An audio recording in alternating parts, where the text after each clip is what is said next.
মিজানুর রহমান আজহারীর নাম শুনছেন না? বেচারা কি যে জুলুমের শিকার হয়েছে। আমাদের যে ধর্মমন্ত্রী উনি এসেই বললেন যে আজহারী হচ্ছে জামাতের প্রোডাক্ট, মনে আছে? আচ্ছা, আর একটা বিষয় দেখেন, আমরা হুজুররাই হচ্ছি হুজুরদের সবচাইতে বড় শত্রু। আপনারা এই কথা আসতে ঠিক বললেন কেন? এই যে মাইক, এই যে দুইটা মাইক দেখছেন না, এটা বড় দামি জিনিস। মিডিয়া এখানে কয়টা? একটা, দুইটা, তিনটা, চারটা, পাঁচটা, ছয়টা, সাতটা, আটটা, এই মোটামুটি 15টা বা 12টা আছে।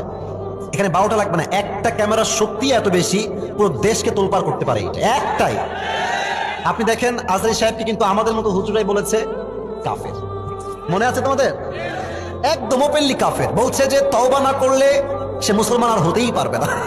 আচ্ছা বলেন, তার হৃদয়ে যদি ইমানের শক্তি বা সাহস না থাকতো, সে কি আর ইসলাম প্রচার করতে পারতো? পারতো? এই হচ্ছে বুকের সাহস। যদি আপনার বুকের সাহস থাকে, আল্লাহর জমিনে বাতিলদের সামনে মাথা উঁচু করে আপনি হক কথা বলতে পারবেন, ঠিক কিনা বলে?